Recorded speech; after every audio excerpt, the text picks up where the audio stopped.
में मनदीप, खबरों की शुरुआत करते हैं। उत्तराखंड में मौसम से जुड़ी हुई एक बड़ी खबर मिल रही है। अगले 48 घंटे के लिए 4 जिलों के लिए भारी बारिश और लैंडस्लाइड का अलर्ट जारी कर दिया गया है। रुद्रप्रयाग, चमोली, उत्तरकाशी और टिहरी के लिए यह अलर्ट जारी किया गया है। सभी विभागों के लिए एडवाइजरी भेजी गई है और सभी नोडल अधिकारियों और विभागों को नोडल अधिकारियों को अलर्ट पर रहने को कहा गया है। निर्देश दिए गए हैं, वहीं अधिकारियों को अपने फोन ऑन रखने को भी कहा गया है।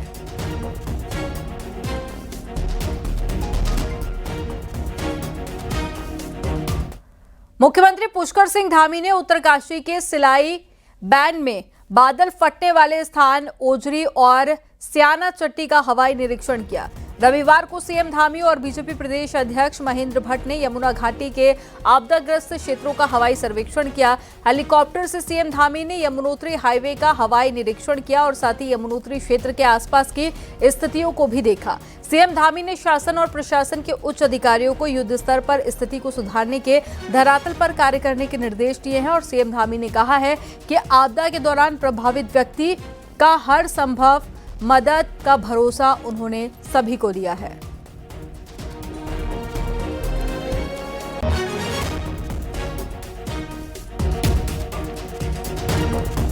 उत्तरकाशी में 29 जून को बादल फटने से हुई भारी बारिश और भूस्खलन से क्षतिग्रस्त यमुनोत्री हाईवे 7 दिन बाद भी नहीं खुल पाया।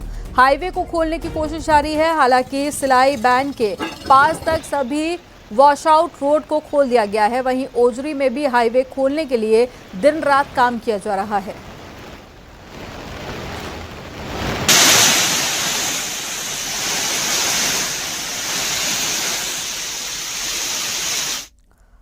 उत्तरकाशी में यमुनोत्री हाईवे 7 दिन से बंद है, जिसकी वजह से 2 दर्जन गांव का जिला मुख्यालय से संपर्क पिछले 7 दिनों से कटा हुआ है। वहीं यमुनोत्री हाईवे पर ओजरी के पास में करीब 24 मीटर लंबे वैली ब्रिज का निर्माण शुरू हो गया है और विभागीय अधिकारियों का कहना है कि पुल का निर्माण 5 दिन के भीतर पूरा कर लिया जाएगा और साथ ही आवाजाही भी शुरू करवा दी जाएगी।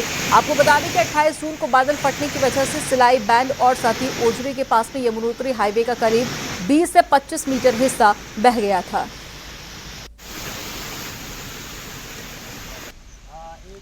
के पास 2 जगह सिलाई बैंड और यहाँ से जो है रास्ता पूरी तरह से क्षतिग्रस्त हो गया था। पूरी रोड वॉश आउट हो गई थी।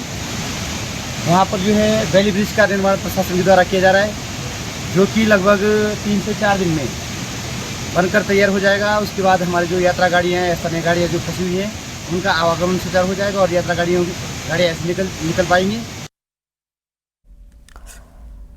उत्तरकाशी में भारी मुसीबत का सबब बन गई है और हर्षिल में जालिंधरी नदी उफान पर है, जिसकी वजह से 2 पैदल लकड़ी के पुल बह गए हैं। इसके साथ ही क्यारकोटी के पास में बरसाती नाले में 2 लोगों के बहने की सूचना है। वहीं एसडीआरएफ और पुलिस की टीम लोगों की तलाश में जुट गई है।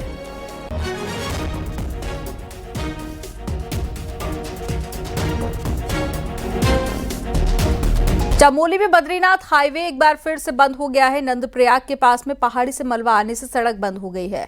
रोड बंद होने से बद्रीनाथ धाम और हेमकुंड जाने वाले तीर्थयात्री फंसे हुए हैं और सड़क के खुलने का इंतजार कर रहे हैं।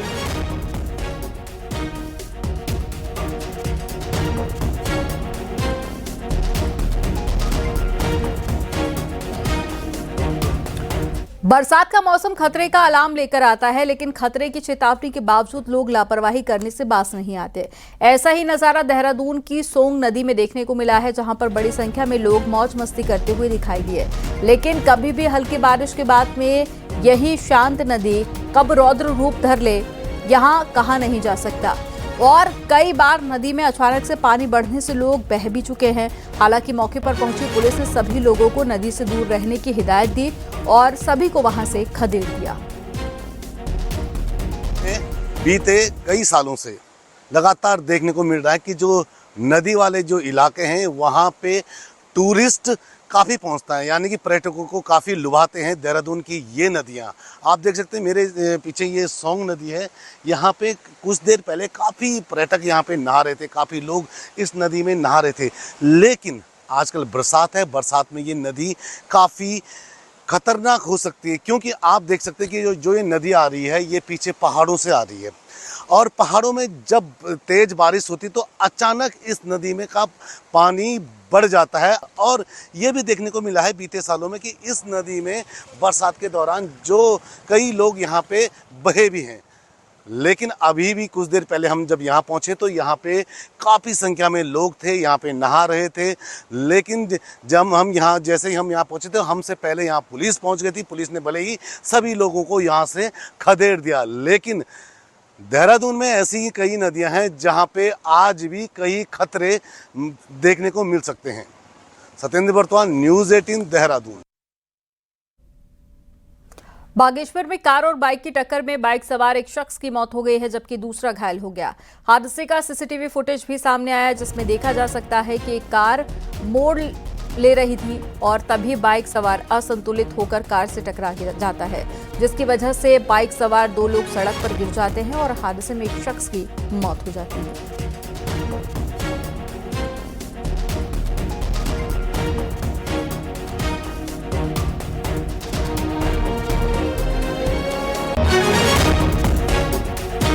केदारनाथ मंदिर के पास में कुछ लोगों द्वारा क्रिकेट खेलने का एक वीडियो सामने आया है, जिसमें देखा जा सकता है कि कुछ लोग केदारनाथ मंदिर के पास में क्रिकेट खेल रहे हैं। वीडियो सामने आने के बाद में कई लोगों ने इसे धार्मिक मान्यताओं का उल्लंघन बताया और उस पर कार्रवाई की मांग की है।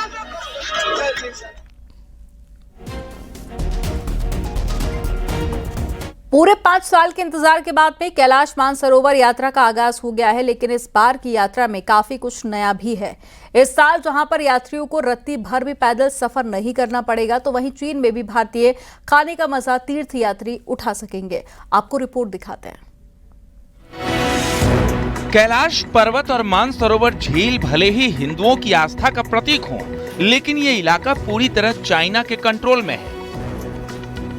यही वजह है कि यहाँ जाने वाले भारतीय यात्रियों को कई दिक्कतों से भी दो चार होना पड़ता था, लेकिन इस बार यात्रियों के लिए काफी कुछ नया भी है। यात्रा के इतिहास में पहली बार यात्री चाइना में भी भारतीय खाने का स्वाद ले सकेंगे।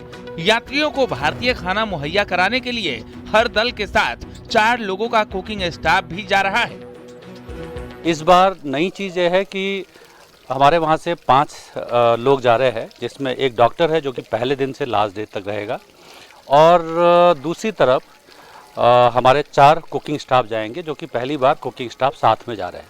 तो ये एक बहुत बड़ी सुविधा भारत सरकार के द्वारा दिया गया है। यात्रा के दौरान 18,000 फीट की ऊंचाई पर मौजूद लिपुलेख दर्रा पार करना होता है। ऐसे में कई यात्रियों को माउंटेन सिकनेस से भी जूझना पड़ता है, लेकिन अब पूरी यात्रा के दौरान एक डॉक्टर भी मौजूद रहेगा।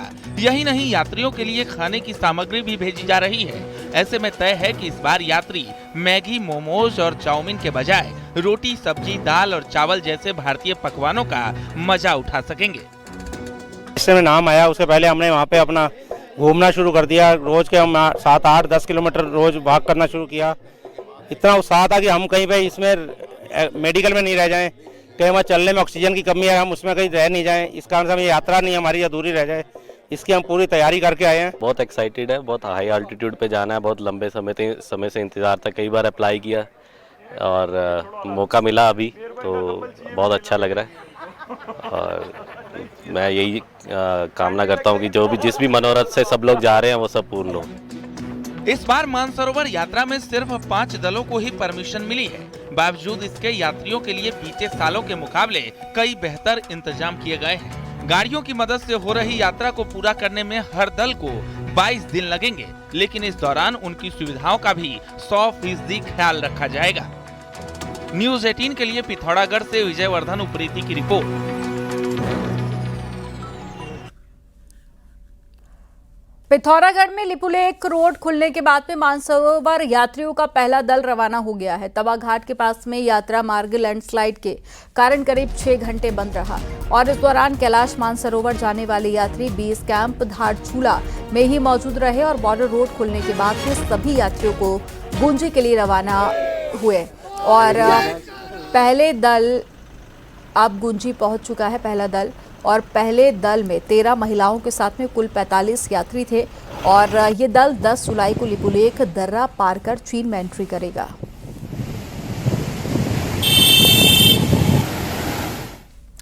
कावड़ यात्रा के दौरान नाम बदलकर ढाबा होटल चलाने को लेकर चल रहे विवाद पर योग गुरु स्वामी रामदेव ने प्रतिक्रिया दी है। हरिद्वार में स्वामी रामदेव ने कहा है कि जैसे हमें हिंदू होने पर गर्व है, वैसे ही सभी मुसलमानों को भी अपने धर्म पर गर्व होना चाहिए। उन्होंने कहा कि सभी मुसलमानों के पूर्वज भी हिंदू हैं, इसलिए नाम बदलने का कोई मतलब नहीं है। सभी को अपना नाम उजागर करना चाहिए। अगर लोगों की मर्जी होगी तो वो होटल पर आकर खाना खाएंगे। नाम बदलकर व्यापार करना व्यवहारिक और धार्मिक रूप से गलत है। हम आयुर्वेद की प्राचीन विधि नाम छिपाने में कुछ भी नहीं रखा, तो नाम बताना चाहिए। किसी की मर्जी होगी वो आपके यहाँ आकर के खाना खाएगा, आपके होटल में आएगा या नहीं आएगा उसको तय करने दो। इसलिए किसी भी प्रकार से अपना नाम छिपाना न तो मजहबी दृष्टि से उचित है और न ही व्यवहारिक और न ही धार्मिक दृष्टि से उचित है।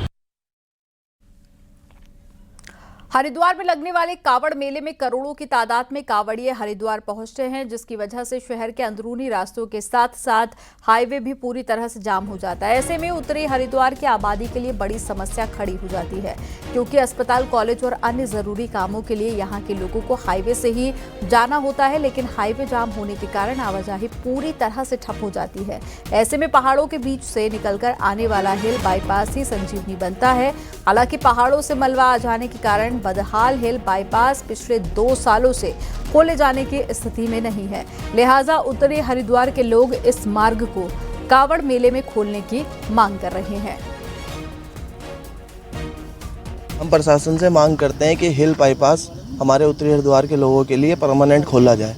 इससे हमारे को एक सुविधा होती है कि जब हाईवे जाम रहता है तो हमारे को आने जाने में, क्योंकि हमारे उत्तरी हरिद्वार में कोई ऐसा ना अच्छा हॉस्पिटल है, ना कोई ऐसी सुविधा है कि जिसको लेके हम आगे मतलब अपना कुछ सोच सकें। तो हमारे को हर काम के लिए, हर चीज़ के लिए रानीपुर मोड़ या ज्वालापुर इधर ही भागना पड़ता है। और कांवड़ यात्रा के दौरान सबसे ज़्यादा समस्या हमारे को ट्रैफिक की होती है। हम लोग अस्पताल तक नहीं जा पाते हैं।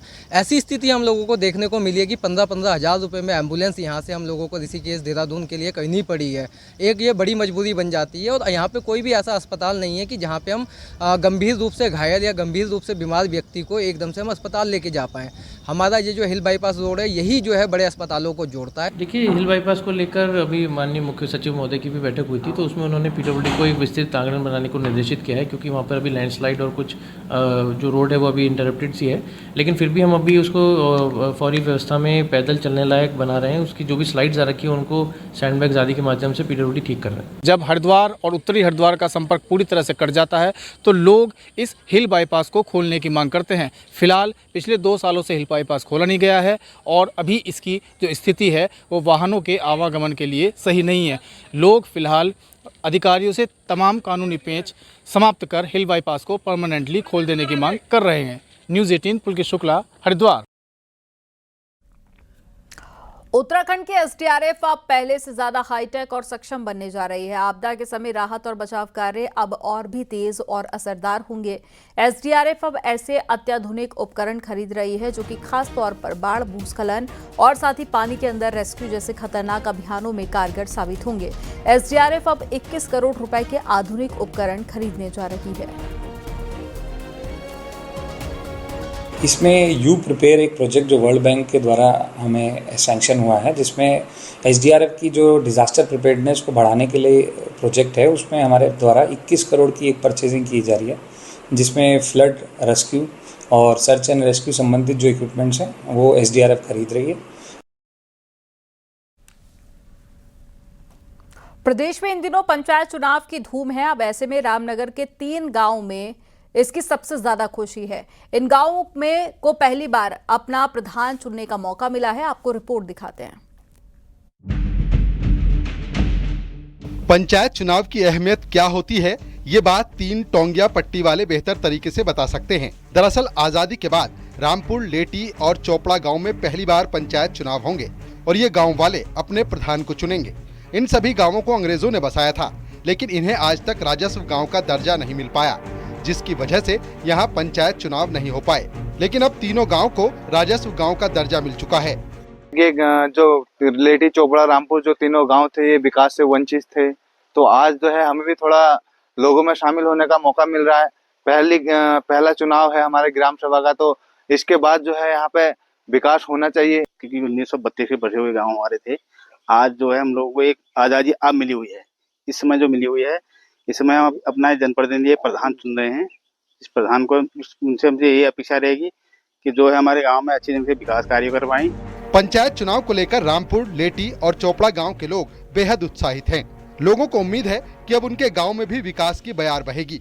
वहीं पंचायत चुनावों को लेकर सरकारी मशीनरी भी पूरी तरह से मुस्तैद है। लंबे अंतराल के बाद जो है अब इन गांवों को जो है रामपुर, चोपड़ा, लेटी, इनको जो है राजस्व ग्राम का दर्जा मिला है।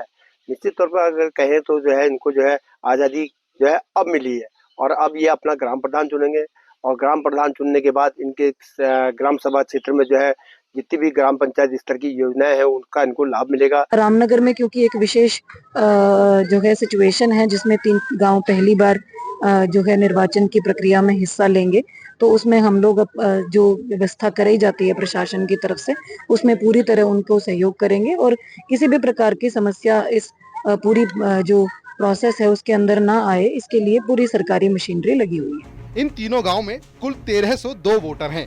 इनमें लेटी और चोपड़ा को मिलाकर एक राजस्व गांव बनाया गया है, जबकि रामपुर को पाटकोट ग्राम सभा से जोड़ा गया है। न्यूज़ 18 के लिए रामनगर से गोविंद पाटनी की रिपोर्ट। उत्तराखंड में डेंगू के डंक को रोकना चुनौती बन गया है। नगर निगम के सामने डेंगू का बढ़ता लार्वा रोकना जहां चैलेंजिंग है, तो वहीं पर अब ये मुद्दा राजनीतिक मोड़ भी ले रहा है। आपको रिपोर्ट दिखाते हैं।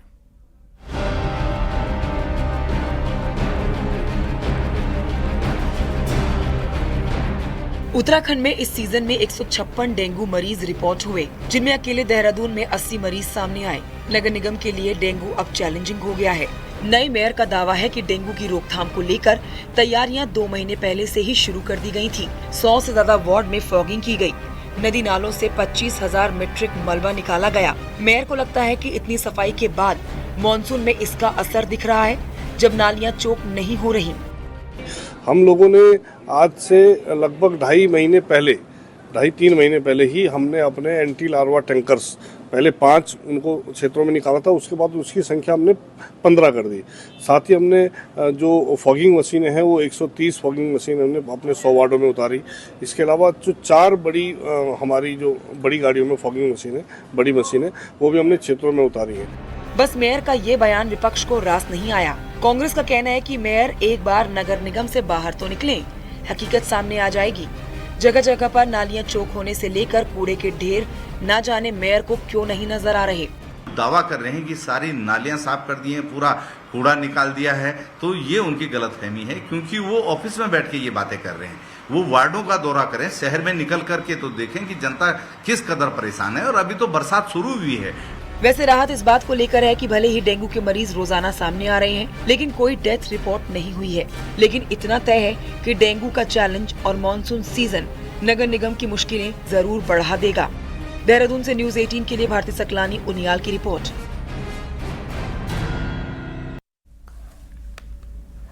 नैनीताल में महिलाओं ने अपनी परंपरा से जुड़ने के लिए हरेला बुआई कार्यक्रम का आयोजन किया। इस दौरान इन महिलाओं ने गेहूं, जौ समेत कई तरह के अनाज को बोया, जो अब से 10 दिनों तक यानी कि हरेले के दिन काटा जाएगा।